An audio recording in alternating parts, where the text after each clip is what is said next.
get a chance, but we want to bring Chris on because he has a full segment. He's going to show you how to make a quilt. So can we go ahead and get Chris pulled up? All right. Hi. Hello, Chris. How are you today? I'm good. How you doing? Good. Did you hear us talking about your last name? I did, yes. So the question is, do you get that a lot? Yes, it's very common. It doesn't offend me, but the correct pronunciation is Marchini. Marchini. Okay. We will all get it now. We're all on the same page. Well, one I way had to mentioned think of it before is, about your... Go ahead. It's because it's a CH. Chris also starts with a CH and makes the same sound. So Chris Marchini. There you go. That'll work. It's ingrained now. All right. Well, we wanted to go ahead and let everybody know about your PDF. I know I just mentioned it a few minutes ago, but do you want to tell everybody a little bit about it? Yep. So I just wrote a quick instructional guide, and it's walking you through start to finish how to make this quilt. It's a pretty simple pattern, but it's got lots of good tips and tricks in here. If you're new to quilting, there's terms you'll see in patterns that maybe you don't know what it means. Like WOF, that means the width of fabric, and that's the length from selvage to selvage edge. So little tips like that are throughout the guide. And I even go through quilting it and putting on your binding, which a lot of patterns kind of skip over. Yeah. And Alex, which we had mentioned, she's new to our department. So she actually looked this over as well. And she's new to quilting. And she looked over all the instructions and thought it was fabulous. So that is awesome. Before I let you get to it, Chris, I just want to mention that we are doing a giveaway, of course, at the end of Chris's segment. So make sure that you keep an eye out for the surprise spring word. The giveaway for this segment is going to be a $100 Sewing Parts Online gift card. So you'll get all the stuff you need to make your first quilt with Chris. There you go. All right. Well, you have a great time, and we'll be watching. If you need anything, Chris, I'll be in the background. All right. Sounds good. Thank you. So if you haven't already gone and downloaded the pattern, go ahead and get that. Like Tricia said, it's on my website or on the Sewing Parts Online community Facebook page. For today's demo, we are going to be using a layer cake, which is a 10-inch pre-cut square pack. The great thing about using this is all of the fabrics already coordinate with each other. So if you're new, you don't have a stash yet, this is a great way to start. So Brian, if you want to switch to my overhead camera. So I am just going to do one block for today, but in the pattern, it does have you pick 12 pieces that you're going to cut in half both directions. So I'm just going to pick one out here. Mess up my cute little stack. So the best thing to do for cutting, you're going to need a rotary cutter and your acrylic ruler. If you don't have a stash of acrylic rulers yet, best one I recommend to start with is 6 inches by 24 inches. It's the most versatile and it'll get you really far in life. So basically, we are just going to, I have a lot of stuff going on here, so I'm just going to line it up on the edge here. This is the 5-inch line. And we're going to cut. This rotary cutter, I believe they are available at Sewing Parts Online, has an automatically retracting safety guard. Really good when you're first starting out, so you don't have to remember to close it every time you set it down. So we've got that cut in half, and we're going to rotate it and cut it again.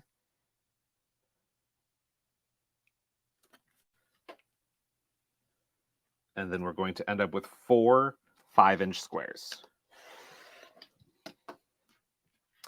Now, I already have some others cut because obviously you don't want to just sew these back together.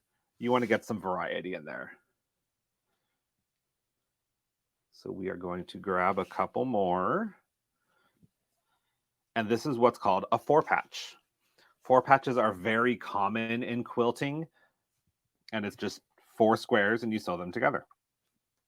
So let's head, actually first, I'm going to pin these together. I don't normally pin, but in my instructional guide, I do recommend it. As you are learning to sew and quilt, pinning is your friend. You will get to a point that you no longer need to pin basic shapes. But for today, we're going to go ahead and do that so nothing slides on us. So just a few pins, pop them in. This is also a good way to remind yourself which edge you're going to sew on. All right, let's take this over to the sewing machine. Whoops, wrong button.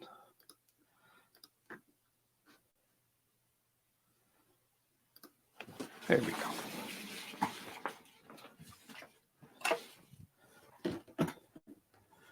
Hope I don't bump the camera too much. I also have a 1/4-inch foot installed on my machine. Courtney was just talking about that. So this little section right here from the center to the side is a 1/4 inch, and that will help me keep everything lined up. So we're just going to sew a straight line. As you're sewing, be sure to remove your pins. You don't want to hit them. You can break your needle, which can go flying. You don't want that to happen. It can also mess up the timing of your machine. So definitely recommend removing as you sew.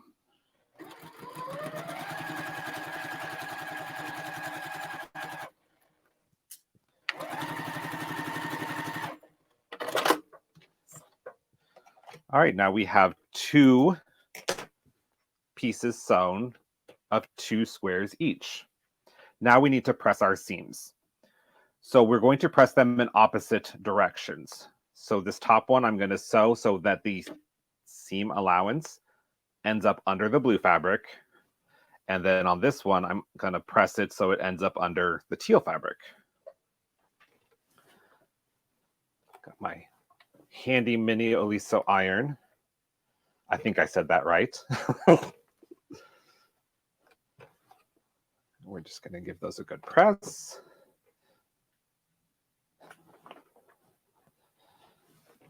And now we are going to put these right sides together.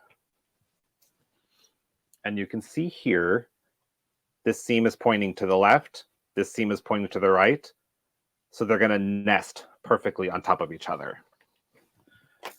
So when pinning these, I like to pin in the center first. That way that stays nice and crisp. And then we'll throw in a couple pins in the other sections. Make sure nothing moves, and then just sew our 1/4 inch seam down that side.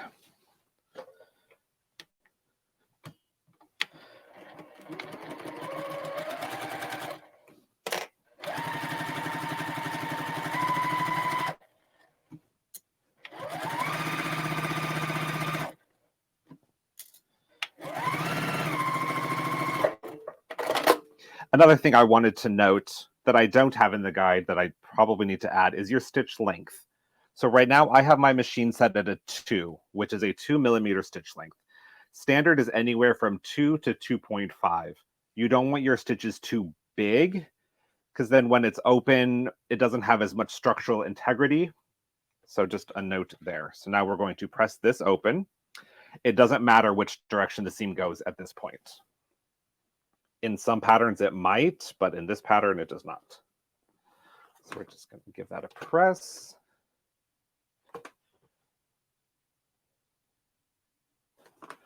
And now our 4 patch is ready to go. So you're going to make a total of 12 4 patches. And just keep them all scrappy and mix and match your patterns. All right, Brian, if you want to switch back to the overhead.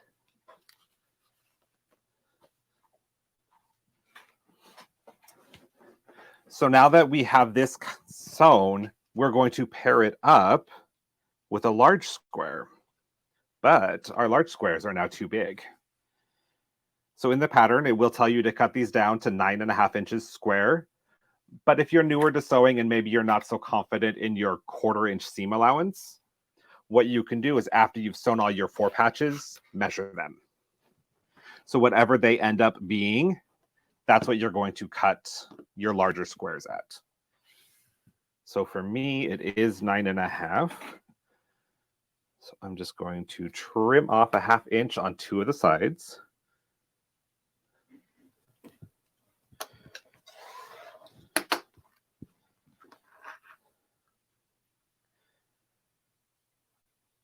And you're going to have a total of 13 of these larger squares.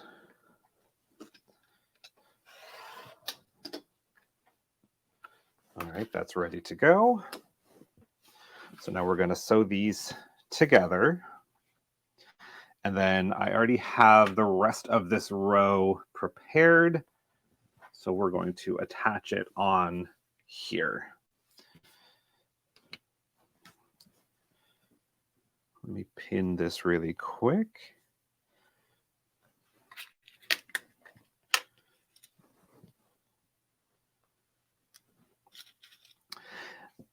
Another thing you can do if you don't like pinning, you can actually use wonder clips or binding clips in place of the pins.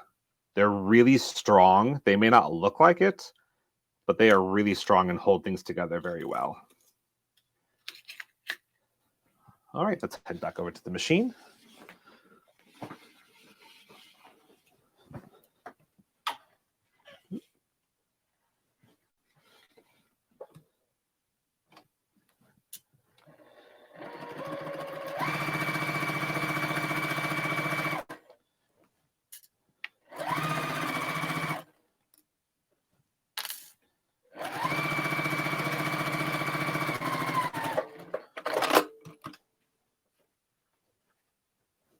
There you go.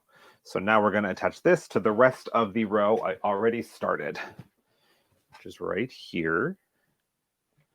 So we'll put these right sides together. Oh, goodness.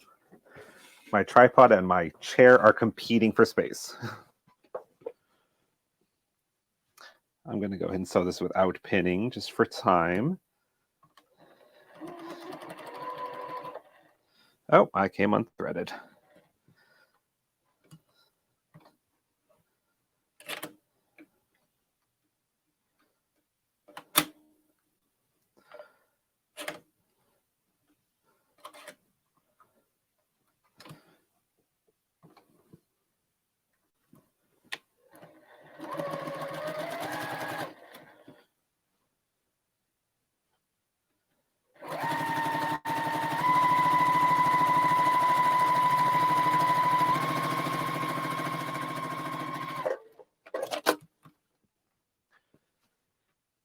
And we have our first row put together.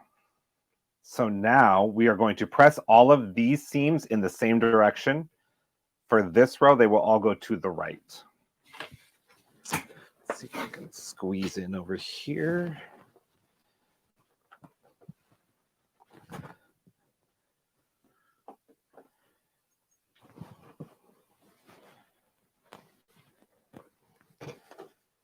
For this quilt, you'll be doing a total of 5 rows. 3 of them will start with a large square and then go with the 4-patch, large square, 4-patch. And then the other 2 rows will start with the 4-patch and alternate from there. On the rows that start with a large square, you'll press your seams to the right. And the rows that start with a 4-patch, you will press your seams to the left. That way, when you sew your rows together, those seams nest as well. It just makes for easier construction.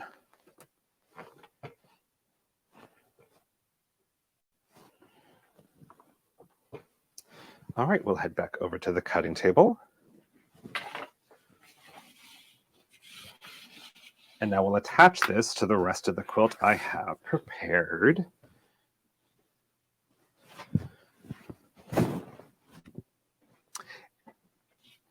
When you start working with longer rows, pinning becomes more important. So you're going to line up these seams and pop a pin in there. And what I'll do is I will line up all of the seams first, put a pin in each one, and then go back and pin in between. That way, if you need to fudge it a little, you can ease your fabric in a smaller section.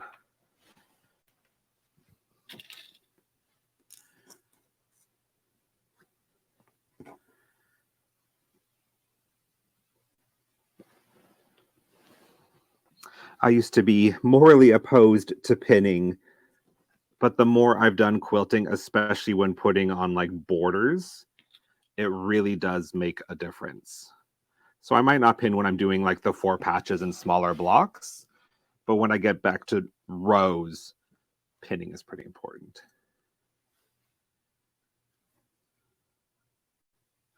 Oh, there's only 2 left in stock. If you like this fabric, which I have to say has been super fun to work with, definitely go snag one of those.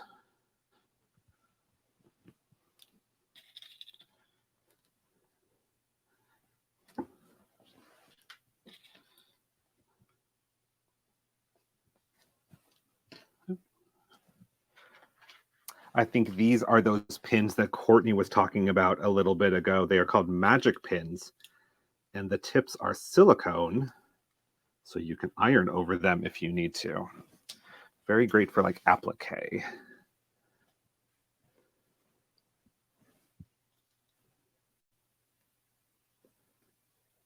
All right, one more pin, and then we'll head back over to the machine. All righty.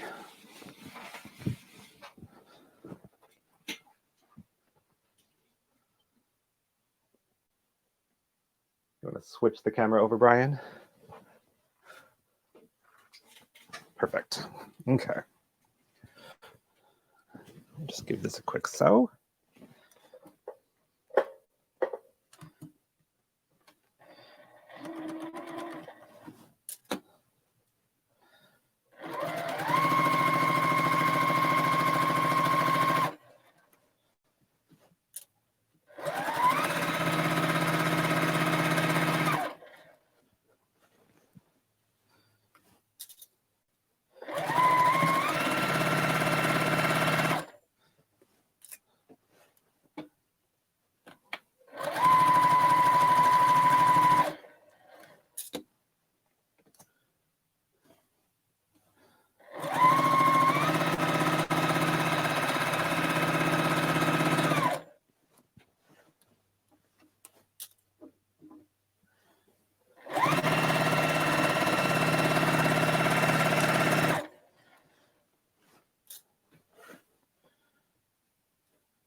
Okay, and now we're just going to press this seam open.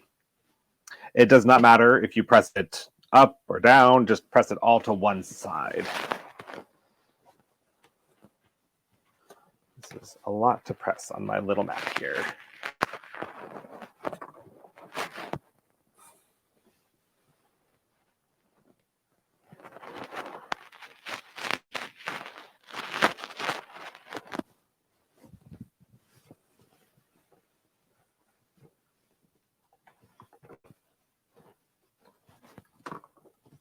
Almost there.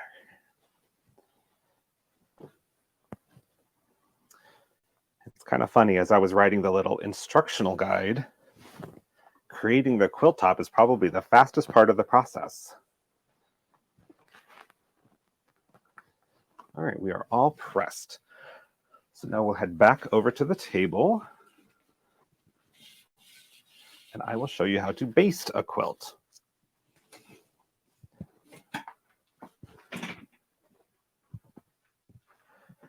So by definition, a quilt is a blanket that has 3 layers. It has our backing fabric, our batting, and then the quilt top. So let me move all of this out of the way.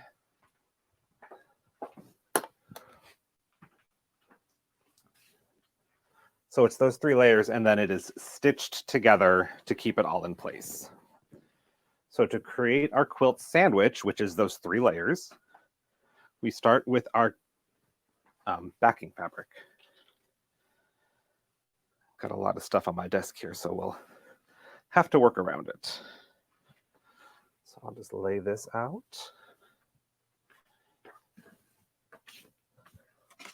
Pretend my laptop's not there.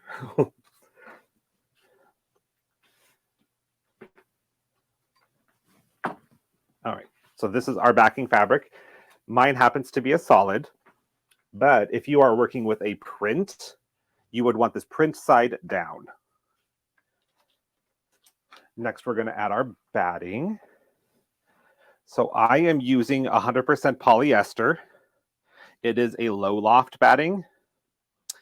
For your first quilt, it's probably a good idea to stick with something that is low loft. It doesn't have to be polyester. It can be a cotton poly blend. It can be wool. Just something that is a lower loft is going to be easier to manage on the machine. So we are going to center this on our backing fabric. And if you don't have a table that you can do this on, a lot of people will pin based on their floor. I would say, though, that if you're going to do that, or if you're doing it on like your dining room table, be sure to put something underneath so that when you're pinning, you're not scratching the surface. You don't want to scratch up your nice hardwood floors or your pretty dining room table with every quilt you do. All right, so we've got our batting down and smoothed out. And now we can add our quilt top.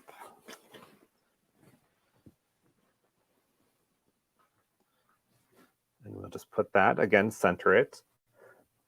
I have the measurements in the pattern, but you want your batting to be about 1.5 to 2 inches bigger than your quilt top, and then your backing fabric 1 inch or so bigger than that.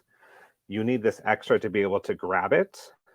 And then also if stuff starts to shift as you sew, it's kind of a bumper to not end up with no backing behind your quilt top that you've just spent all that time making. All right. Get that all nice and smooth. As you're smoothing it out, you'll be able to feel if there's any kind of bump or fold or ripple. And before you get it all pinned down and start sewing, you can peel these back and say if you have like a fold here, you'd be able to feel that. So you just want to correct that so that you don't sew it in. So it's a permanent feature of your quilt. All right, there we go.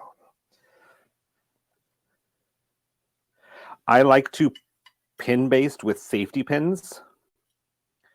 If you were to pin baste this with just straight pins, it's got that sharp point, and that's always going to be exposed. So if I were to do this, it does the job, it bastes it in place. But as I'm sewing, I'm going to be constantly poking myself with that. That's not fun. So we're going to use safety pins so that we can close them up. In the instructions, I'm going to have you stitch in the ditch, which is just sewing between the 2 fabrics, just right on that seam. And we're going to sew on these major seams as well as these minor seams. So the best way to pin this pattern is to put a pin in the center of each of these small squares, and then in the corners, just pretending that this is a 4-patch, put them there as well. There is a tool out on the market. I'm not sure what it's called, but it is a wooden handle with like a little metal tip that you can put under here to help you close them. I have this instead. It's just an Allen wrench that has a notch in it. I don't know what it came with. It was some furniture I put together. I don't think it was IKEA, but I could be wrong. But that little notch is perfect for holding up the pointy end to close your safety pins. So just a little tip there. And I don't know, Trisha, if you guys carry that tool. I forget what it's called. And I had heard that the manufacturer, it was just a like a mom and pop operation that they stopped manufacturing them, so I don't even know if they're available anymore. They are called quick clips. It's a tongue twister for me.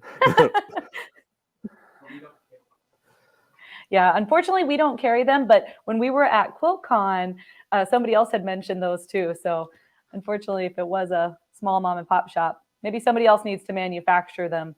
Wink, wink to anybody out there. There you go.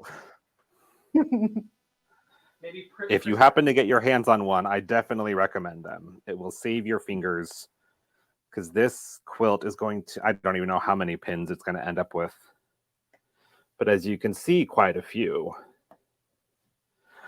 Well, I guess there's 25 squares and 4 per square. So there's 100 clips in just this small quilt. And if you make a larger quilt, you can have even more. Another thing with this pattern is it's really easy to expand. This uses only slightly more than half of the layer cake. So if you wanted to make a larger quilt, you can just use all of the layer cake, make half of them 4 patches, and then the other half plus 1 as larger squares, and then you can make a larger quilt. All right, well, I am not going to baste this whole thing here because I have a sample already. 1 hour is a lot to try and get a whole quilt made. You're doing an amazing job. We were just talking about that. You make it look so easy. Well, I have made this quilt. That's the one I was just sewing is the third one I've made of it. So this one is already fully basted.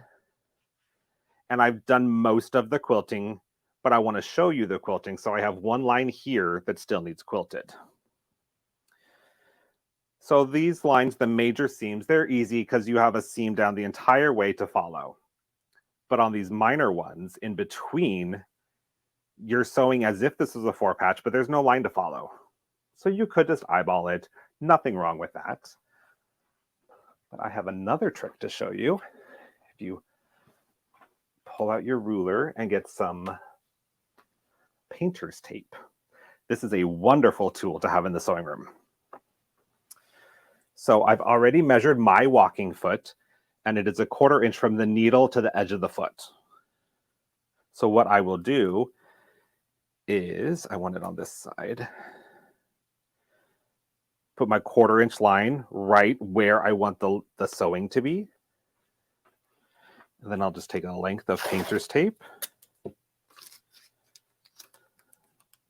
and stick it down. And then when I get to the machine, I'm just going to follow this with my foot, and it'll give me that perfect line straight down the middle so I can continue.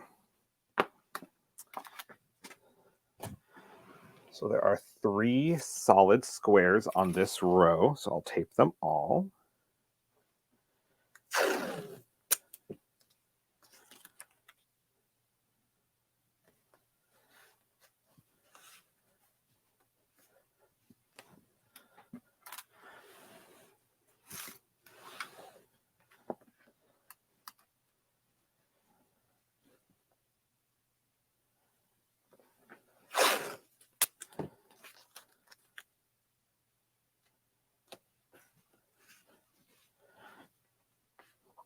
And then we will go over to the machine.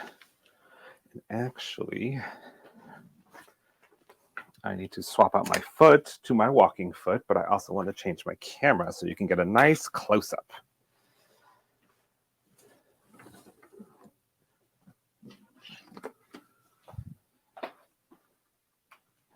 Hopefully this camera doesn't get too mad at me.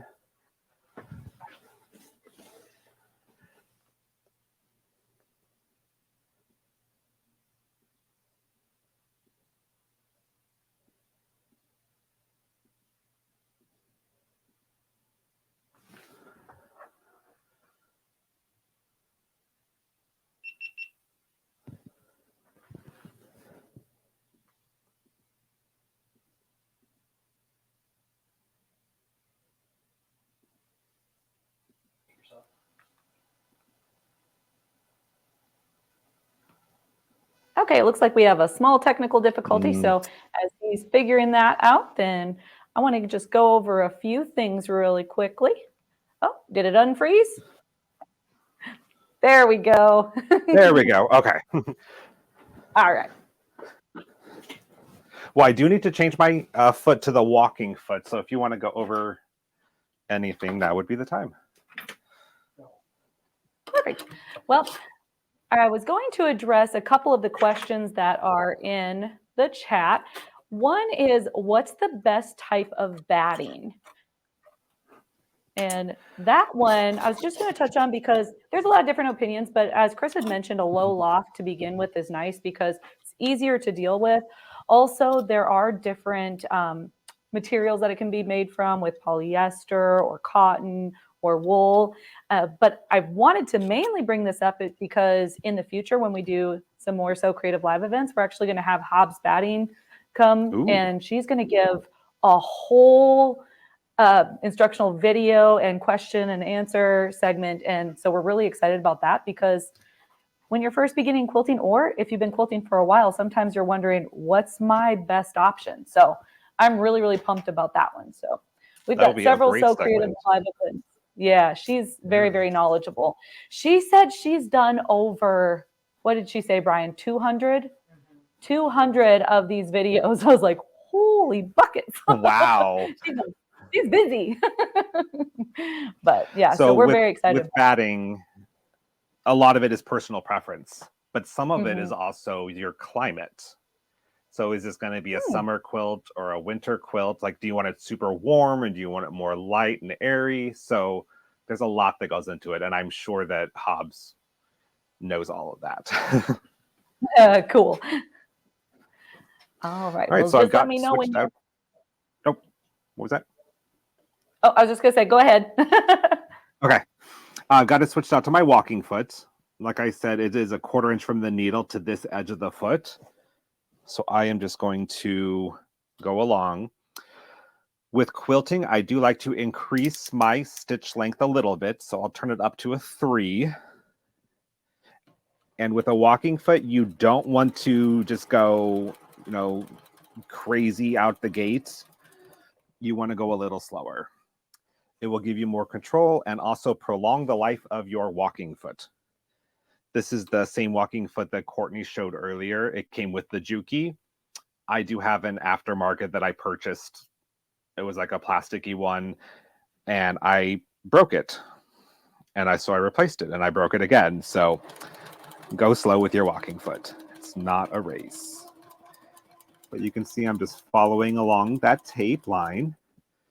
And when I get to here, I already have a seam that I've quilted. I just want to make sure that the fabric doesn't like bubble up over it. So you can pull on it slightly, just give a little bit of tension so you have a nice smooth transition. I am quilting right now the very center of the quilt.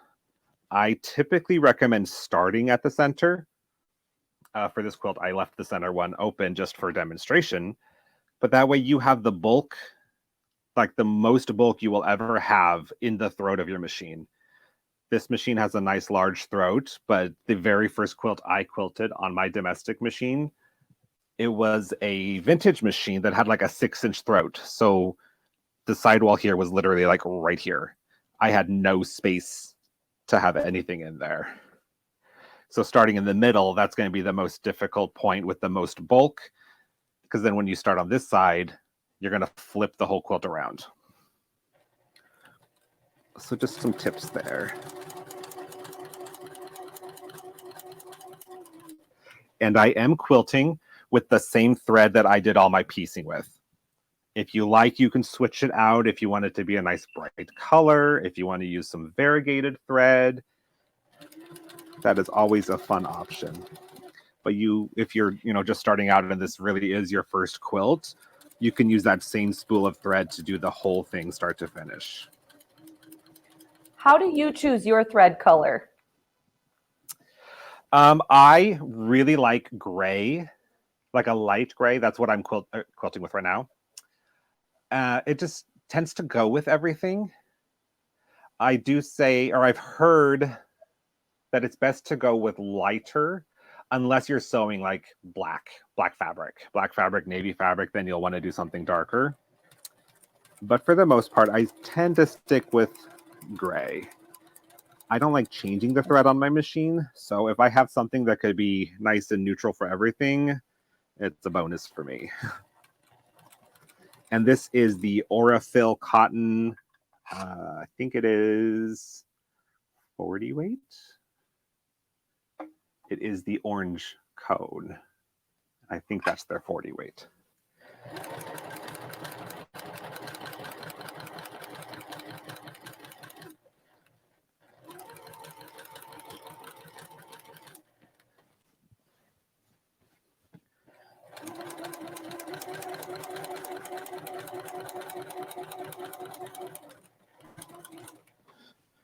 All right, nearing the end. The great thing about pinning in the center of these squares is you're not at risk of running into any of them. When you do free motion quilting, a lot of times you have to stop and remove pins as you go, which can kind of break your flow if you're in the groove with a really cool pattern. But this, they're all out of the way, so you don't need to worry about it.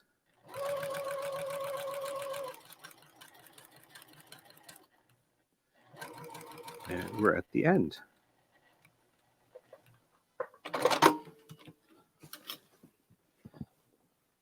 And we'll head back over to the table.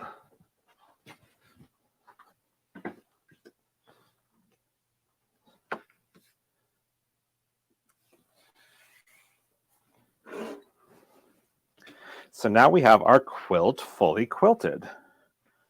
Not sure how well it picks up on the camera, but we've got all of our lines. They're about 4.5 inches apart, because that is the size of these finished squares. So, Chris, I just had to Yes. pop on because this is quite funny. You were just sewing, and I'm over here eating my chocolate because you were sewing, and Brian accidentally popped me on, and I was like, Oh, I'm eating 100 grand. that's funny. So I got my little chocolate pick me up. I'm like, might as well share virtually. That is one of my favorite candy bars. I love it. So, like I said, they're about 4.5 inches apart. When you are picking your batting, one thing to note is a lot of battings will say a minimum quilting distance. So, especially with like natural fibers and larger or higher lofts, you'll need your quilting to be a little denser. 4.5 inches, about a hand width, at least my hand width, is a good distance, especially for this polyester batting. The reason for that is as you wash this, if the batting starts to break down, you'll get those like lumps in the center of your squares, and that just isn't as fun. All right, so I'm going to take a couple of these pins out because the next thing we need to do is trim our quilt. So we are going to trim right along the edge. I get a lot of questions about squaring up your quilt.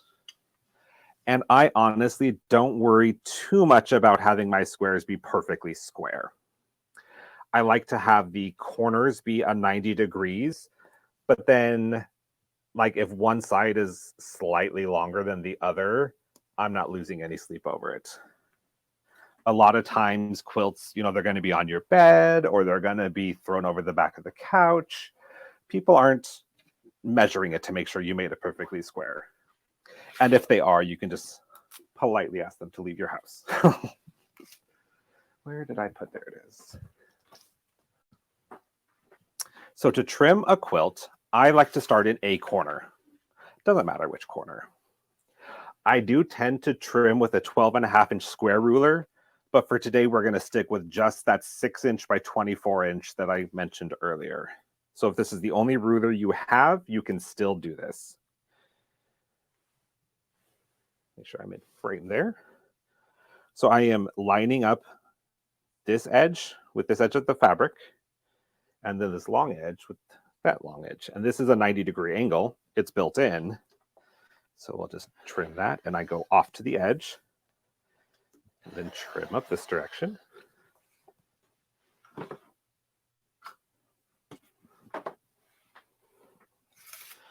And this is it's a good sized lap quilt. It's not huge. Almost long enough to do it in 2 passes, but I'll just extend this a little bit.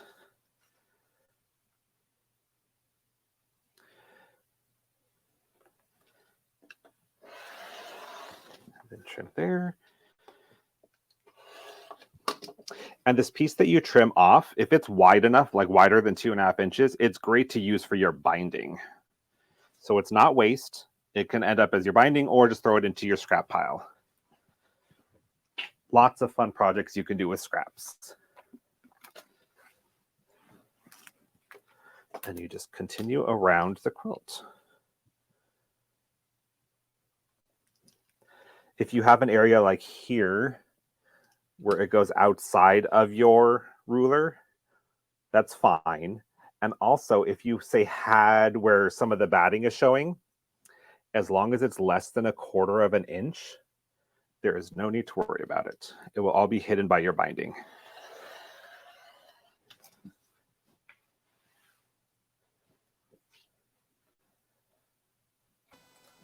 You may have touched on this already, Chris, but what size quilt does this make? This makes a 45-inch square quilt. Perfect. So it's a really good lap And size or a baby quilt. Awesome.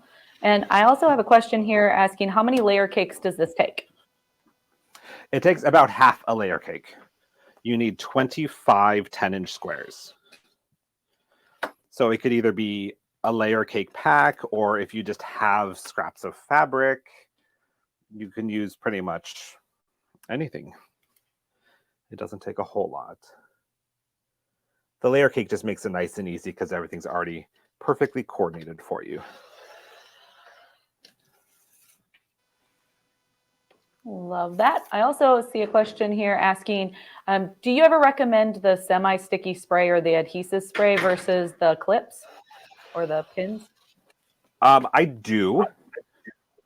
It's the 505 spray. I don't have any. I've definitely used it before. My only caution with that is it can get a little messy. So if you're inside, there's a lot of like potential for overspray. I've definitely done that here in my room, and stuff has been sticky for a couple weeks. So if you have the ability to like go outside, it's a great alternative.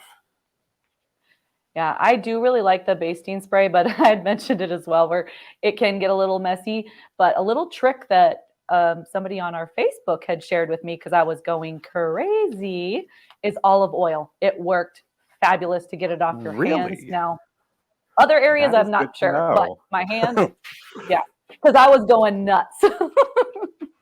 For smaller quilts, they also sell fusible batting.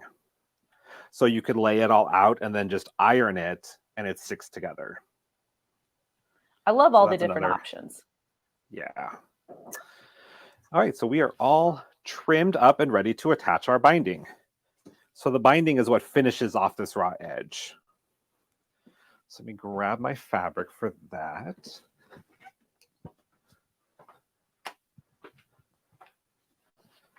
I've already started making some binding, but I wanted to show you how to make it. So this is just some fabric that I picked to coordinate with the fabric of the quilt. And I prefer my binding to be 2.5 inches. So what I will do is line up the 2.5 inch line on the edge of this fabric, which is already pretty square. But if it's not, what you can do is take one of these lines and align it on the fold of your fabric and clean up this edge. And that just gives you a nice clean starting point. Now I will line up that 2.5 inch mark. So you want that to be straight along that edge. And you also want this line to be lined up with the fold of the fabric so you have a perfectly straight strip. And I don't know where it is, but a tip, if you have trouble cutting long lengths, is to put like a hand weight on the end. It weighs it down and keeps it from slipping. And I don't know where mine went. So we'll just hold our ruler firmly. and cut that off. So for this quilt, you will need 5 2.5 inch by width of fabric strips. I already have some of it sewn together. But what we're going to do to attach these to each other, we will lay one piece down face up and the other piece face down at a 90-degree angle. So you can use your mat to help you line those up. And what we'll end up doing is sewing from this point to this point. Grab some pins.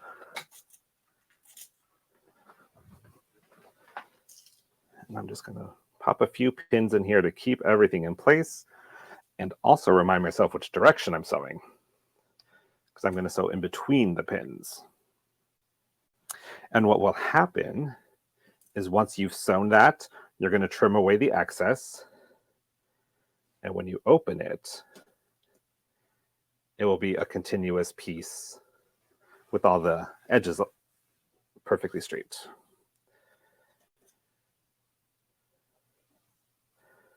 So let's head back over to the sewing machine.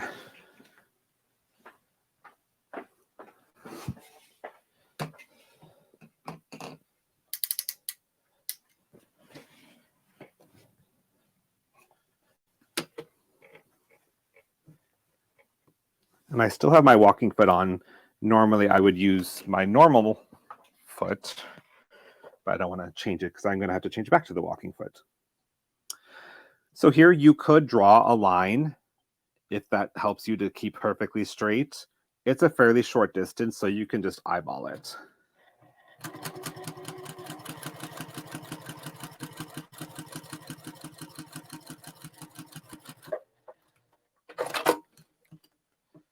I'll take those pins out.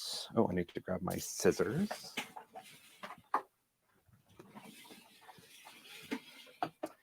And then we will trim up the side and then about 1/4 inch away from the seam. It's already sewn, so it doesn't matter if you do 1/4 inch, 1/2 inch. You don't want too much because it just adds bulk into your binding. And now we're going to press this. I'll just do that off camera here real quick.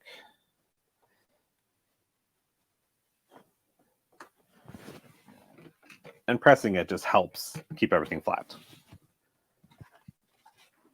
Now, one thing I like to do to help manage my binding is roll it onto an empty thread spool.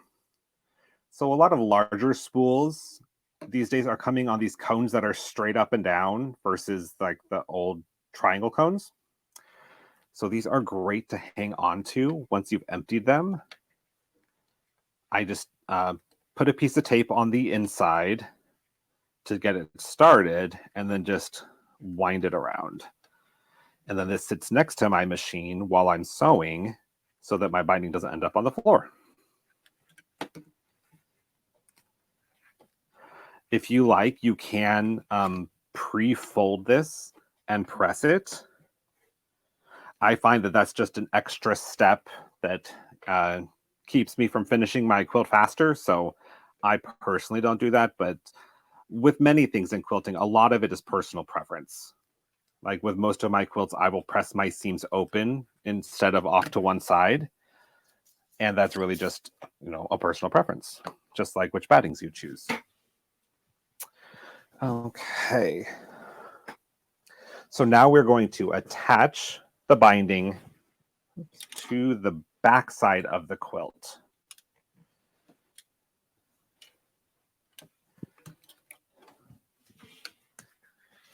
So when you start your binding, you want to start it with like probably 10 inches unsewn. So you want this just loose behind your needle. Then we'll fold this over, align it with your edge. And then we are going to sew 1/4 inch seam down the side here. And keeping your walking foot on helps too, just because there's so many layers you're sewing through. It helps keep everything nice and tidy. Oh.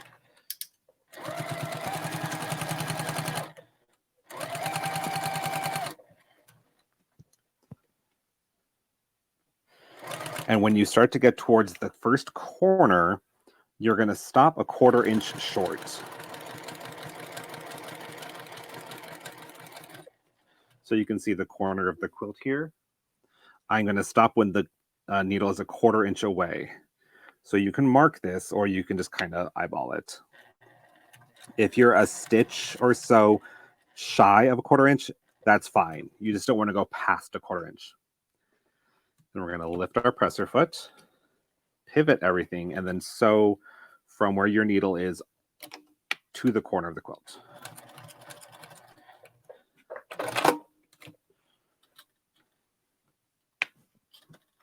Not sure how well the white or the gray thread shows up. You can kind of see that. Now we're going to take the working tail of the binding and push it off to the right. And what you want is to have the edge, the raw edge of the binding and the raw edge of the quilt to be flat. And then I just hold here on top of the quilt and fold it back on itself. And what you want here is for the raw edges to be lined up. This fold should align with this raw edge of the quilt. And then the 2 folds of this binding should line up with itself. Then we're going to rotate the whole thing and start sewing. I just start from off the quilt, go onto the quilt, and I'll back up a few stitches to just tack it in place. And once I've done that, I'll reposition the bulk of the quilt just so it's comfortable to sew.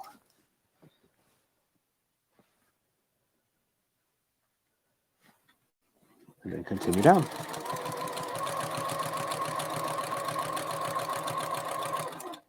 And I am going to switch to another one of my samples so I can show you how to finish off your binding.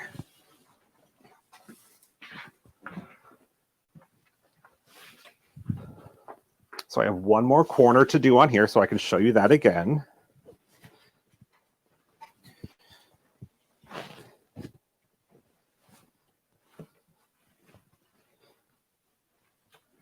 Gotta work around the webcam cord.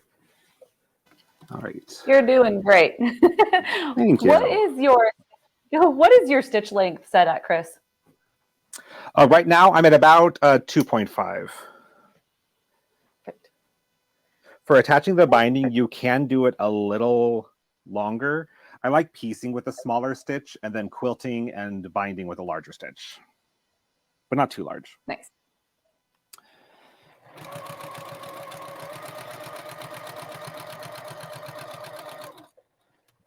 So we'll continue this down until I get to the corner.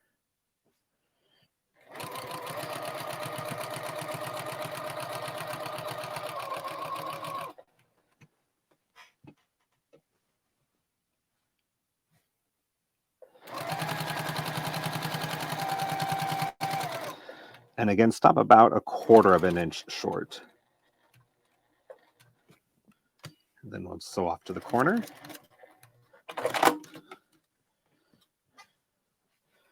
And then repeat those same steps. Whoops, let's get that out of the way. Make sure you can actually see what I'm doing. So we want this to be all length, all straight.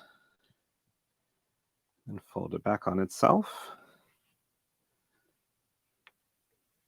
And make sure all of these corners are lined up.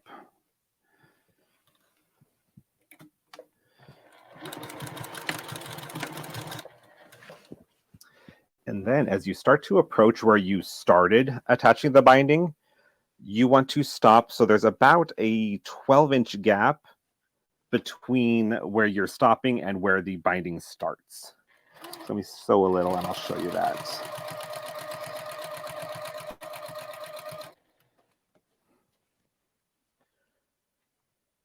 This is the part that can be really confusing.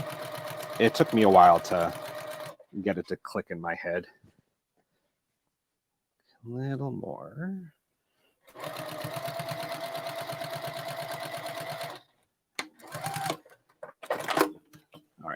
So I can get this all in camera. Here is where I stopped sewing, and here is where I started the binding. So what I'll do is I'll take my starting tail, and about halfway, I'm going to trim it. And the best way to get a nice 90-degree angle is to fold it back on itself and align all the raw edges. And take your scissors and put it in that loop. You get a nice clean edge. Now don't toss that scrap away because you're going to need it. What you're going to do is take that scrap and lay it so that those top edges align. And then you're going to take your ending tail and lay it down. And then trim along the bottom edge of that scrap. Make sure everything's still square.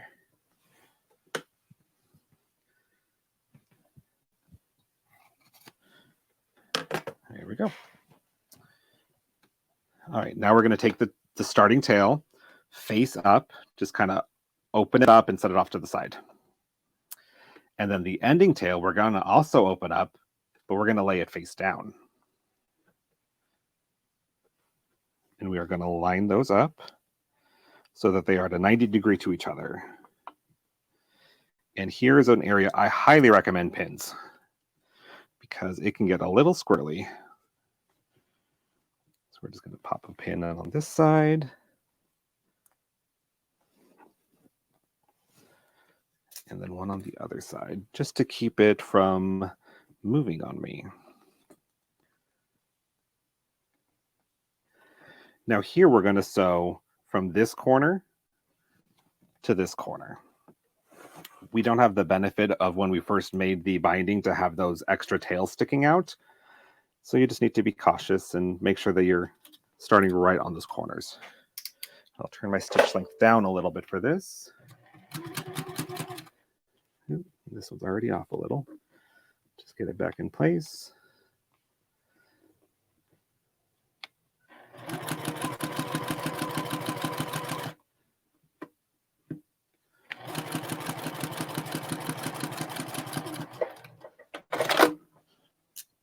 And now before you trim this, best thing to do is to open it up and make sure that it all lies flat and that you don't have like a twist in it. And it looks good and it fills in the area well. So I'm going to go ahead and trim off this excess.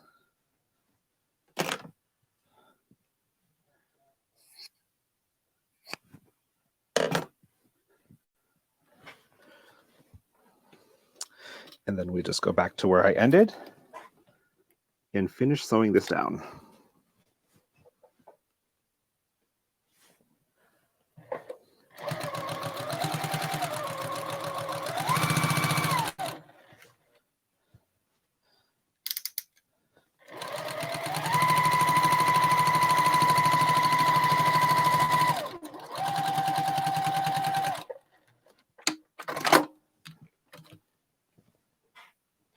Okay, so we have attached everything to the back.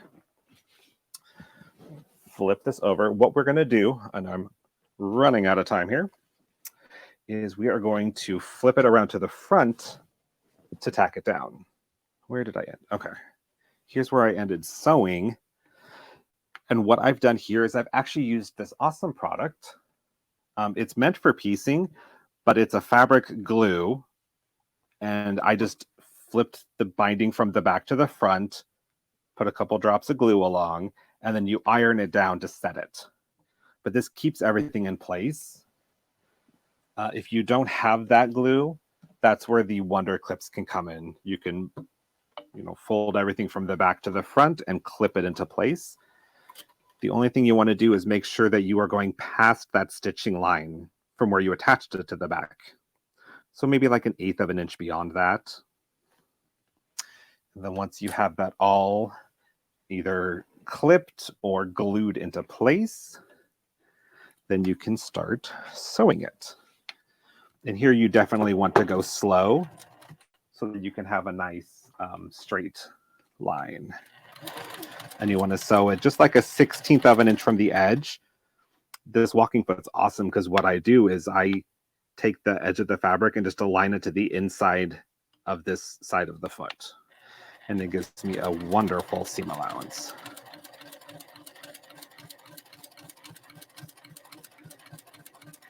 And I'll get to a corner here and show you that.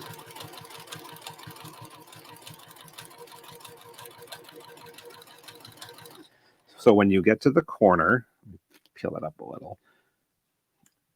As you're pinning it or clipping it or gluing it, you want to just push this off. Let me see. Yeah, you can see that. So it creates this little triangle. So that'll finish off this side. And then when you fold up this side, you're going to have a wonderful 45-degree angle right there in the corner. And when you're sewing it, you want to go just like one stitch onto that next side before you pivot the quilt. And that will make sure that that stays tacked down.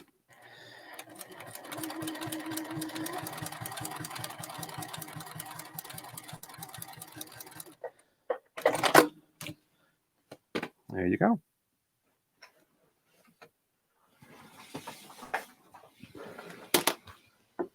That looks so good. Thank you. And with that, you've made your first quilt. Yay, congratulations. Beautiful. So I really hope this helped. I know quilting can be very intimidating for new sewers. So this is just a simple project, get your feet wet. And from here, you can start to explore new patterns. You can get into half square triangles. But, you know, getting one project under your belt is a real confidence booster. So highly recommend this.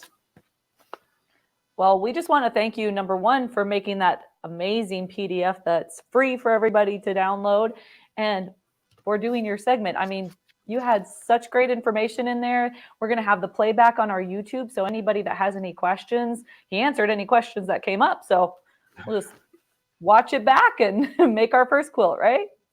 Awesome. Yes. Perfect. Well, a couple of things. He was sewing on the TL-2010Q. Obviously, loves that machine. Courtney was on earlier, and she also was on the TL-2010Q. I have that machine and love that machine. So we were not planning on offering special pricing on it, but we changed our mind.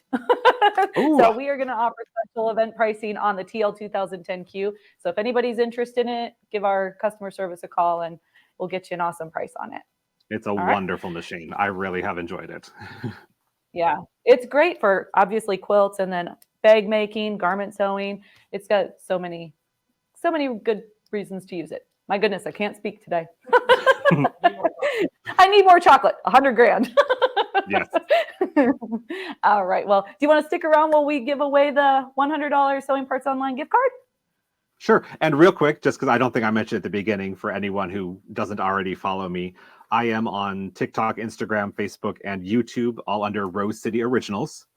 So feel free to follow along. I post lots of tips, tricks, tutorials, all kinds of fun stuff. Yes. And also, he is a Sewing Parts Online ambassador, so you'll see him around us as well. Yes. All right. Well, let's go ahead and do the giveaway. All right.